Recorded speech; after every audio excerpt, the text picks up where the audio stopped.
আসসালামু আলাইকুম। প্রিয় দর্শক, আপনাদের সকলকে আমন্ত্রণ জানাচ্ছি। আজ শুক্রবার।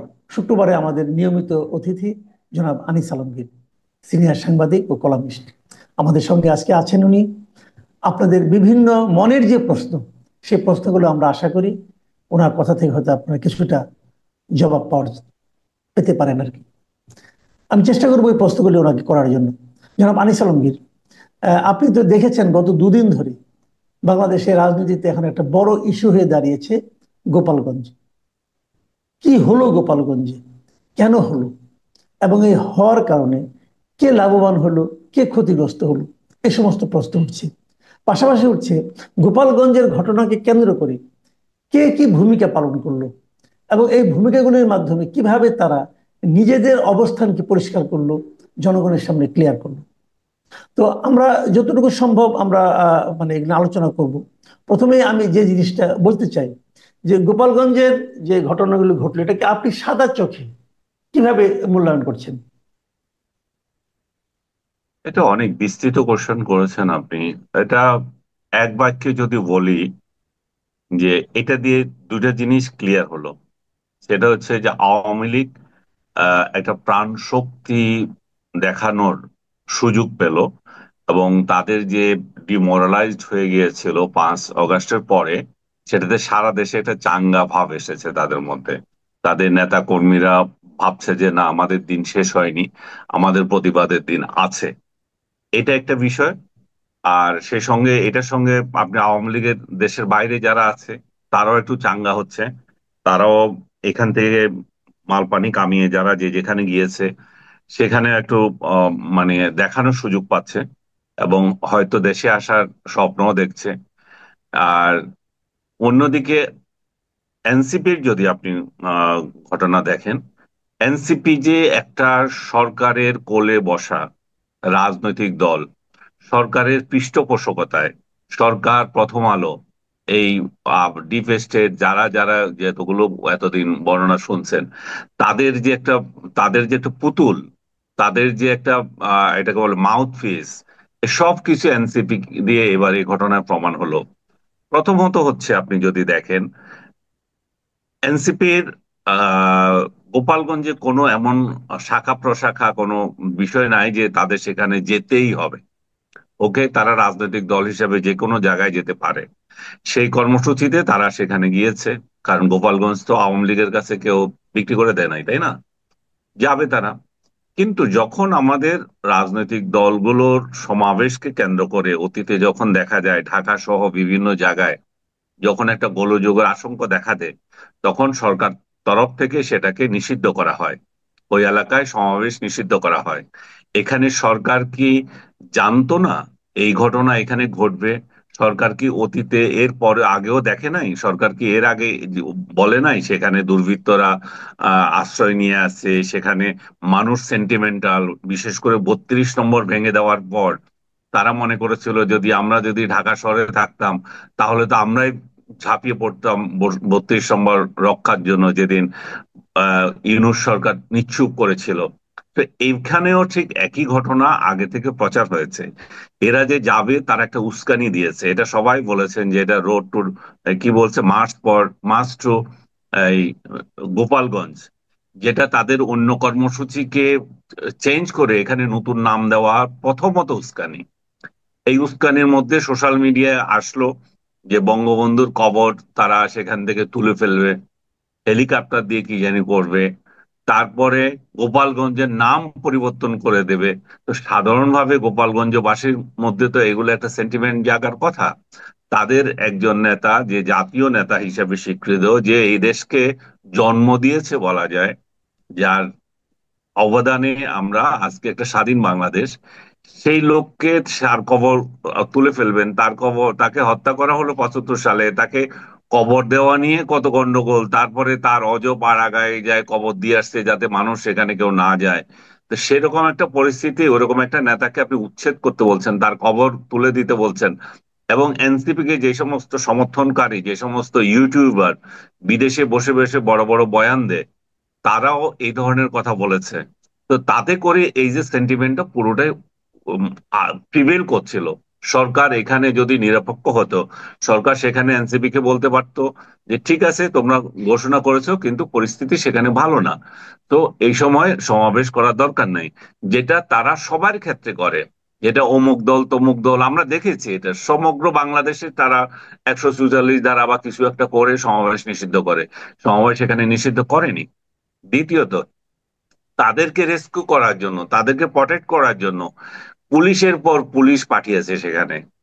তাদেরকে প্রটেক্ট করার জন্য সেনাবাহিনী গিয়েছে কিনা আমি সেটা বলতে পারবো না। সেনাবাহিনীর একটা প্রশংসা আমি করতেই হবে, সেটা হচ্ছে তারা বঙ্গবন্ধুর মাজার বা কবরকে কেন্দ্র করে পাহারা সেদিন খুব জোরদার করেছিল, যাতে এই ধরনের কোনো ইনসিডেন্ট না হয়। 32 নম্বরে যে কলঙ্কিত অধ্যায় রচিত হয়েছিল, আরেকটা কলঙ্কিত অধ্যায় যাতে বাংলাদেশের ইতিহাসে না হয় সেটা। কিন্তু সেনাবাহিনীর অন্য অ্যাট্রোসিটি যেগুলো মানুষ দেখেছে, মানে মিডিয়া এসছে, বিদেশি মিডিয়া এসছে, সোশ্যাল মিডিয়া এসছে, সেনাবাহিনী নিশ্চয় সেটাও দেখেছে। এবং সেখানে যে তারা যেভাবে আহ, ফাঁকা আওয়াজের নামে গুলি করছে, সেটা, সেই চিত্রগুলো বা লাশের পায়ে, লাশের উপর পা দিচ্ছে, এই দৃশ্যগুলো কিন্তু সেনাবাহিনীর যে একটা গুড ইমেজ আমরা অগাস্টে এবং জুলাইতে পেয়েছিলাম, সেটার সম্পূর্ণ বিপরীত হয়ে যাচ্ছে। জুলাই আগস্টে এই যে ছাত্রদের যে আন্দোলন, এই যে তাদের যে এক দফার দাবি এবং এক স্বৈরতান্ত্রিক সরকারকে দীর্ঘদিন ধরে যারা রাষ্ট্র ক্ষমতায় আছে তাদেরকে ফেলে দেওয়ার জন্য যে আন্দোলন, সেই আন্দোলনে সেনাবাহিনীকে মানুষ ফুলের তোড়া দিয়ে অভিনন্দন জানিয়েছে। কারণ সেনাবাহিনী তখন ছাত্রদের বুকে গুলি চালাতে দ্বিধা করেছে এবং তার প্রেক্ষিতে শেখ হাসিনাকেও দেশ থেকে চলে যেতে হলো। তো সেনাবাহিনী এমন একটা ইমেজের পরে আজকে সেনাবাহিনীর ইমেজকে একটা দলকে রক্ষাকারী ইমেজ বানিয়ে দেওয়া হয়েছে। এই সরকার তাদেরকে এই কাজে এখানে নিয়োজিত করে, যে বলে এই তাদেরকে এনসিপির পাহারাদার বানিয়ে দিয়েছে। এটা সেনাবাহিনীর ঊর্ধ্বতন কর্মকর্তারা কিভাবে আমার বক্তব্য নেবেন জানি না, আপনারা নিজেরা পর্যালোচনা করে দেখেন, সোশ্যাল মিডিয়ায় দেখেন, ইভেন আপনারা যেই প্রেস রিলিজ দিচ্ছেন সেখানে মানুষের কমেন্ট দেখেন, হুম তাতেও হুম হুম বুঝতে হুম। পারবেন যে আপনাদের প্রতি মানুষের কি ধারণা ছিল আর এই গোপালগঞ্জ দিয়ে কি ধারণা হয়ে গেল। তো গোপালগঞ্জ দিয়ে সেনাবাহিনীর ইমেজে আমি মনে করি যে সরকার একটা কলঙ্কের দাগ দিয়েছে। পুলিশের তো দাগ দিয়েছেই, পুলিশের আরেকটা ইমেজ বের হয়ে আসছিল। মানুষ যখন ভেবেছে পুলিশ হচ্ছে সরকারের দাস, তারা সরকার যে নির্দেশ দেবে সেটা পালন করবে, এটাই ছিল কথা। তো সেই নির্দেশ পালন করতে গিয়ে তারা জুলাইতে, অগাস্টে যে মারা গেল, তাদেরকে যে সরকার তাদের এই মৃত্যুর কোনো বিচার হবে না ইনডেমনিটি দিয়ে রাখলো, এটাতে আমরা অনেকেই সমালোচনা করছি যে কোনো হত্যাকে কিভাবে ইনডেমনিটি দিয়ে রাখা হয়। কিন্তু এই গোপালগঞ্জে গিয়ে পুলিশ প্রমাণ করলো যে আসলে পুলিশের চরিত্রে কোনো পরিবর্তন হয়নি। এবং সেই জুলাই আগস্টে যে চরিত্রে ছিল এখনো সেই চরিত্রের আছে। যেই লোকগুলোকে হত্যা করলো তারা, আমি জানি না তাদের মধ্যে কয়জন সশস্ত্র ছিল। আমার কাছে কালকে রাতেও কান্নাকাটি করে একটা পরিবার থেকে বলল যে ছেলেটা একটা আম, সোহেল নামে একটা ছেলে, যে মোবাইলের দোকানদার, সে দোকান খুলতে গিয়েছে, পকেটে তার চাবি খুলতেছে, ওই সময় তাকে ধরে মেরেছে, গুলি করে মেরেছে। তো এটা যদি সত্য হয়ে থাকে, আরেকটা ছেলে ইমন বা এরকম তার তার ফ্যামিলি থেকেও এই ধরনের অভিযোগ। এই যে আরেকটা ছেলেকে পুলিশ গ্রেপ্তার করেছে আমরা দেখলাম, তাদের হাতেই আছে, ওই ছেলেটা পরবর্তীতে মৃত বলে প্রচারিত হলো। তো তাহলে পুলিশের হাতে যখন একটা মৃত হয়ে যায় গ্রেপ্তারের পরে, তাহলে এই যে আবু সাইদ যে মারা গেল, আবু সাইদকে যে নিরস্ত্র একটা ছেলে দুই হাত তুলে রেখেছে, তাকে যে পুলিশ গুলি করছে, আমরা যে ক্ষিপ্ত হলাম শেখ হাসিনা সরকারের বিরুদ্ধে, তাহলে একই চরিত্রে তো পুলিশ রয়ে গেল।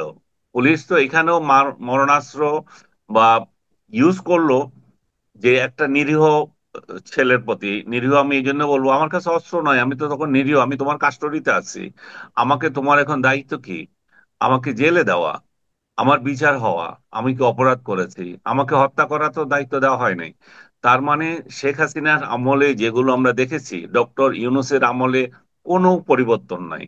তাহলে কিসের সংস্কার, কিসের সরকার পরিবর্তন? মানুষ কি দেখছে?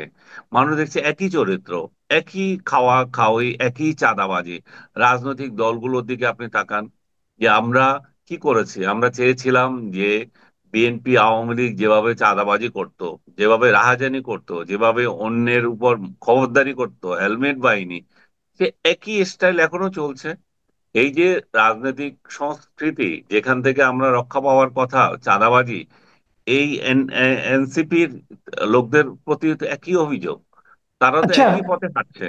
তাদের 1 কোটি টাকার গাড়ি চালায়, তারা লাখ টাকার পাঞ্জাবি তাদের বাসায়। এগুলো কোথা থেকে আসে? আচ্ছা, একটা কথা, মানে আপনি এই পুলিশ, সেনাবাহিনী, সরকার অনেকের কথাই বললেন। এই ঘটনাকে কেন্দ্র করে গত 2 দিন 3 দিনে আপনি মিডিয়ার কি ভূমিকা দেখলেন? মিডিয়ার ভূমিকা মিডিয়ার আপনার তো কেমন লাগলো? মিডিয়ার ভূমিকা তো ন্যাক্কারজনক, খুবই ন্যাক্কারজনক। আমি তো প্রথম আলোর কথা বললাম, প্রথম আলো আমার এখানে আছে কিনা দেখতে হবে। যে বললো যে এনসিবির ইয়েতে হামলা, 4 জন নিহত। মা বাপ, মানে এটাতে প্রাথমিক মেসেজ কি যায়? যে এনসিবি কে হামলা করছে এবং 4 জন নিহত, তো হামলা যারা করছে তারাই তো মারে, কিন্তু তারা তো মারে নাই। হ্যাঁ। তাহলে এই যে প্রথম আলোর মতো পত্রিকা, আমি বাংলাদেশের যে কটা পত্রিকা আছে তার মধ্যে এখনো আমরা সবাই এটাকে গুরুত্বপূর্ণ মনে করি। জি। তাদের ভূমিকা কি ন্যাক্কারজনক! এবং এই ভূমিকা তারা গত 16ই জুলাইতে যে হত্যাকাণ্ড ঘটেছিল সেই দিনের কি চিত্র ছিল? একটা একটা সাইড স্টোরি নাই, যেটাকে আমরা বলি মানবিক স্টোরি। এই ছেলেটা যারা মারা গেল, এরা কি গরু ছাগল? এরা কে, কোথা থেকে আসলো? এদের পরিচয় কি? ওইটা অমুক, অমুক হচ্ছে মোবাইল আলা, অমুক হচ্ছে ভ্যান্ডার, এগুলো বলে দিলে হলো? তার ফ্যামিলি কোথায়? তার তার কি দোষ ছিল? মিডিয়ার তো ভূমিকা এগুলো তুলে ধরা। এই 4টা লোকের অপরাধ কি, যারা মারা গেল? আজকেও একজন মারা গেছে রাতে। এই নিয়ে 5 জন মারা গেল। এই 5 লোকের মানবিক কাহিনী কোথায়? আমি বিবিসিতে দেখলাম একটা মাত্র স্টোরি এসেছে, বা তারা সামান্য চেষ্টা করছে। বাকি আমি কাউকে তো দেখলাম না বাংলাদেশের পত্রিকাগুলো। তার মানে শেখ হাসিনার আমলে কথা বলতে পারেন নাই বলছেন, এখন কথা বলতে পারছেন না কেন? এখন কি সমস্যা? সরকার কি বাধা দিচ্ছে? আমি তো আমি তো সরকারকে অভিনন্দন জানাবো একটা কারণে, যে কথা বলার স্বাধীনতা মানুষ মনে করছে সরকার বন্ধ করে দিয়েছে। না। আপনাকে কি সরকার বাধা দিয়েছে কথা বলতে, মাসুদ ভাই? না, আমি তো বলতেছি, আপনি বলতেছেন। আম- আমি বলছি, তার মানে কি ডক্টর ইউনূস বাধা দেয় নাই? বাধা বাধা হচ্ছে রাইট। আমাদের মেরুদণ্ডহীন সাংবাদিকরা, আমাদের মেরুদণ্ডহীন মালিকরা। এরা দুর্নীতিবাজ। এদের অনেকের কোটি কোটি টাকার সম্পদ, অবৈধ উপার্জন। এবং আমাদের এই অবৈধ সাংবাদিক, যাদের কোটি কোটি টাকার অর্জন আছে, যারা অবৈধ উপায়ে শেখ হাসিনার আমলে অর্জন করেছিল, দেশে বিদেশে এখন পালিয়ে আছে, তাদের সমস্যা কথা বলতে। এরাই আবার, আমরা যে কথা বলছি শেখ হাসিনার পক্ষে চলে যাচ্ছে, অনেকে মনে করছে কথাগুলো, এই সুযোগ নিয়ে এরাই আবার দেশে আসবে শেখ হাসিনার সঙ্গে, এবং শেখ হাসিনার সঙ্গে লুটেপুটে খাওয়ার জন্য এরাই খাবে। তাহলে বিষয়টা কি দাঁড়ালো? দাঁড়ালো যে সরকার মিডিয়ার উপর যে হস্তক্ষেপ করছে, আমি মনে করছি না। মিডিয়া নিজে সেন্সরশিপ আরোপ করছে, মিডিয়ার দুর্নীতিবাজরা নিজেরাই চুপ হয়ে আছে। এখানে হচ্ছে সমস্যা। প্রথম আলোর উপর, প্রথম আলো যদি সত্য নিউজ করে এখানে, প্রথম আলোর ওইখানে কি জিয়াফত করতে যাবে কেউ? যে আরেকটা জিয়াফত করবে যে তোরা এটা করছিস কেন? তার মানে কি তাহলে প্রথম আলো জিয়াফত আলাদাকে ভয় পায়, তাই না? রাইট, প্রথম আলো রাইট, রাইট। এনসিপি কে ভয় পায়। প্রথম আলো মনে করে যে ডক্টর ইউনূস সরকারকে তেলানো, বাঁচিয়ে রাখা আমাদের দায়িত্ব। প্রথম আলো লোকজন যারা লেখে, যারা ওদের আহ, আহ, ভাড়াটিয়া বুদ্ধিজীবী, তারা এখন সব আছে এই সরকারের মধ্যে। তার মানে কি? তার মানে দাঁড়াচ্ছে যে এই যে এদেরকে আমাদের টিকিয়ে রাখা দরকার। কিন্তু এই টিকিয়ে রাখা কতদিন? শেখ হাসিনাকে তো টিকিয়ে রাখার চেষ্টা হয়েছিল, পারছে? আপনি আচ্ছা, যখন এমন অবস্থায় আপনি আপনি যখন আমাকে বলেন, হ্যাঁ, সব মিলিয়ে যা দেখলাম আমরা, যা বুঝলেন আপনি গত 2 দিনে ওখানকার ঘটনা, ঘটনার পর প্রতিক্রিয়া, সব মিলিয়ে যা বুঝলেন, এখন আপনার কি মনে হয় আমাদের আগামী দিনে, সামনের দিনগুলোতে রাজনীতিতে এই ঘটনা কি প্রভাব ফেলবে, অথবা রাজনীতি কোন দিকে যাচ্ছে? এখন আবার এনসিপি বলছে তারা সেখানে আবার যাবে। তার মানে কি? তার মানে একটা গোলযোগের পর আরেকটা গোলযোগ সৃষ্টির তাদের পরিকল্পনা আছে। এবং আমি যখন শুরুতেই বললাম, এই গোপালগঞ্জ দিয়ে ক্লিয়ার হয়ে গেছে রাষ্ট্রযন্ত্র পুরোটাই আছে এনসিপির পেছনে। স্বরাষ্ট্র উপদেষ্টা, তারপরে যুব উপদেষ্টা যে আছে, তারা দুইজন সেখান থেকে মনিটরিং করছে। আপনি খেয়াল করে দেখেন, যেন ইরানে হামলা হচ্ছে, মার্কিন প্রতিরক্ষা মন্ত্রী এবং ট্রাম্প দুইজন বসে মনিটর করছে। এবং ইরান হচ্ছে একটা বিদেশ, সেখানে তার দেশপ্রেমিক লোকেরা বোমা মারছে। এখানে গোপালগঞ্জ একটা বিদেশ, এই দেশপ্রেমিক, এই দেশের প্রেমিকেরা এখানে বসে বসে মনিটর করছে। তো তারা যে বলে আচ্ছা, গোপালগঞ্জকে একটু আলাদা। আমি আপনাকে একটা জিনিস বলি, মাঝখানে আমি দেখলাম না, আমি এটাই আমাকে শেষ একজন, করছি, না কথা বলছি আপনি যে গোপালগঞ্জকে এইটার তো জন্য, এরাই বলছে যে বিদেশ। আমি এটার মধ্যেই বলছি, একজন লোক আমাকে হঠাৎ করে দেখলাম, আমাকে মেসেজ পাঠিয়েছে যে হুম। তারা বলছে যে তাহলে কি এখন গোপালগঞ্জ কি গাজা হয়ে যাবে? সেটাই তো এটা হচ্ছে। হ্যাঁ, ওইটাই বলেন। সেটাই হচ্ছে, আপনি কারফিউ দিয়েছেন একটা পরিস্থিতি নর্মাল করার জন্য, 144 দ্বারা জারি করছেন, সেটা তো এনাফ ছিল, ঠিক আছে। চারজন বেরোতে পারবে না, আচ্ছা, প্রথমে বললেন যে চারজন বেরোতে পারবে না, পরে বললেন যে একজনও বেরোতে পারবে না। ঠিক আছে, তো ঘরে ঘরে বসে থাকলেন। ঘরে ঘরে যখন আমি বসে আছি, এখন কি আপনার দায়িত্ব ঘরে ঘরে গিয়ে তল্লাশি করে আমাকে বের করা আমি আওয়ামী লীগ করি কিনা? আওয়ামী লীগ করা কি এদেশে নিষিদ্ধ হয়ে গেছে? আওয়ামী লীগ দল নিষিদ্ধ হয়েছে, আওয়ামী লীগ বিশ্বাস কি নিষিদ্ধ হয়ে গেছে? আওয়ামী লীগ করলে কি আপনি তাকে তুলে নিতে পারবেন? এখন ঘরে ঘরে গিয়ে মানুষকে তুলে আনছেন কেন? তার মূল তার তার অপরাধ কি? তার মৌলিক অধিকার কোথায় গেছে এখানে? আপনি তাহলে কি গাঁজা বানাচ্ছেন তাহলে? এটাই এটাই তো এখন চলছে। আপনার কারফিউ দেওয়ার উদ্দেশ্য কি তাহলে? এবং কারফিউ বরাবর এক্সটেন্ড করতেছে, সেখানে এমন কি পরিস্থিতি চলতেছে যে আপনি কারফিউ এক্সটেন্ড করতেছেন? আপনার যদি সেখানে অস্ত্র আহ, নেওয়ার ইচ্ছে থাকে, তো সারা দেশে তুলেন না। আজকে 11 মাস আপনারা কি করেছেন? সারা দেশে যে মব কালচার শুরু হয়েছে, সেখানে আপনাদের ভূমিকা কি? আজকে গোপালগঞ্জ কেন এত ইম্পর্টেন্ট হয়ে গেল? গোপালগঞ্জে কি কেউ কাউকে মারছে, ধরছে দেখছেন আপনি? এখানে গোপালগঞ্জে অন্য দলের লোকেরা কথা বলতে পারছেন না, তাদেরকে মেরে ফেলেছে, কেটে ফেলেছে, কিছুই তো হয়নি। তাহলে গোপালগঞ্জে গিয়ে আপনাকে সমাবেশ করতেই হবে কেন? এবং আচ্ছা, একটা সেটা কথা যদি বলি, আপনার, হ্যাঁ, আমি একটা কথা বলি আপনাকে, একটু স্মরণ করে দিই। এই বছরের ফেব্রুয়ারিতে, এই বছরের ফেব্রুয়ারি মাসে সম্ভবত 19 তারিখে এই গোপালগঞ্জে কিন্তু জামাতে ইসলামী যে মিটিং করে এসেছে, তখন তো এগুলো হয়নি। আমি সেটাই বলছিলাম, গোপালগঞ্জে জামাতে ইসলামী করেছে, আমি শুনেছিলাম চরমোনাই পীরের দলও করেছে। তো তাদের সাথে তো হয়নি। তার মানে এদের সঙ্গে যখন হচ্ছে, হয় এদের এনিমিটি আছে প্রথমত, দ্বিতীয় হচ্ছে যে সরকার চাচ্ছে বা এরা চাচ্ছে এমন একটা গোলযোগ তৈরি করে দিতে, সরকারের মধ্যে সরকার চাচ্ছে এমন একটা গোলযোগ করে করে দিতে, সরকারের মধ্যে সরকার সক্রিয় আছে, এটাকে কেন্দ্র করে এই গোপালগঞ্জে আওয়ামী লীগকে নিঃশেষ করা। এবং আরেকটা হতে পারে, সারা বাংলাদেশে আবার আওয়ামী লীগের উপর অত্যাচার চালানোর আরেকটা মৌকা পাওয়া। এটাও আরেকটা হতে পারে যে এই পরিস্থিতি তৈরি করে ইলেকশনকে পিছিয়ে দেওয়া, বলা যে হম। ইলেকশন পরিস্থিতি নাই আর। সবকিছু হতে পারে। সরকারের ভূমিকা হচ্ছে ন্যাক্কারজনক, সরকারের ভূমিকা হচ্ছে বেহায়া ধরনের। কারণ তারা চারটা ছেলে যে মারা গেল, টু শব্দ করেনি, তারা শব্দ করেছে সেখানে জনসভা হতে পারছে না, এটা মৌলিক অধিকার লঙ্ঘন। একজনের যান চলে যায় সেটা নিয়ে কোনো কথা নাই, আর জনসভা করতে পারে নাই দুই দলের রাজনৈতিক হাঙ্গামায়, সেটা হচ্ছে বড় বিষয়।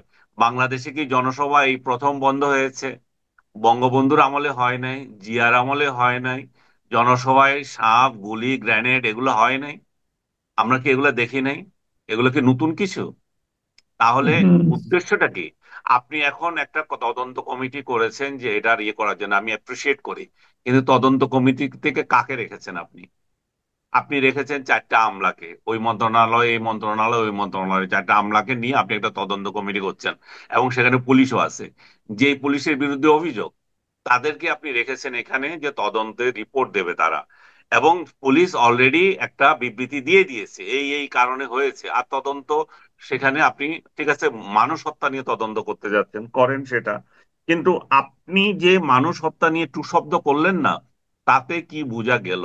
তাতে তো বোঝা গেল যে আপনি এই মানুষ হত্যা চেয়েছেন, আপনার এখানে সমর্থন আছে, এরা দুষ্কৃতিকারী, এদেরকে মেরে ফেলো। তো সরকার এবং ডক্টর ইউনূস খেয়াল করে দেখেন, আমি কোনো ঘটনায় ডক্টর ইউনূসের পার্সোনাল বিবৃতি দেখি নাই।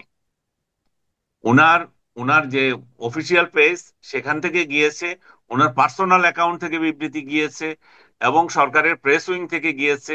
সরকার কতটা তৎপর হয়ে গেছে যে এনসিপির জনসভা নিয়ে, এবং পুলিশের পক্ষ থেকে গিয়েছে। তো সার্বিকভাবে আমি শুরুতে যেটা আপনাকে বলছিলাম, সরকার ন্যাক্কারজনকভাবে প্রমাণ দিয়েছে যে এই এনসিপি নামের এই দলটি সরকারের, এবং এনসিপি নিজের পায়ে নিজে কুড়াল মেরেছে এর মাধ্যমে সরকারের কোলে বসে। এই ছেলেগুলোকে আমি চেয়েছিলাম যে বিএনপি আওয়ামী লীগের বাইরে একটা স্বতন্ত্র দল হিসাবে, একটা জি। শক্তি, যুব শক্তি হিসাবে তারা বেরিয়ে আসুক। আমরা এই পচা রাজনীতি দেখতে দেখতে বিরক্ত। এই দ্বিদলীয় রাজনীতি এবং এই পারিবারিক গোলামির রাজনীতি বাংলাদেশ অতিষ্ঠ। কিন্তু এরা সেই স্বপ্নকে 1 বছরের মধ্যে ধূলিসাৎ করে দিয়েছে। এরা গোপালগঞ্জে মার খাচ্ছে, এবং আপনাকে কে নিশ্চয়তা দেবে যে সারা বাংলাদেশ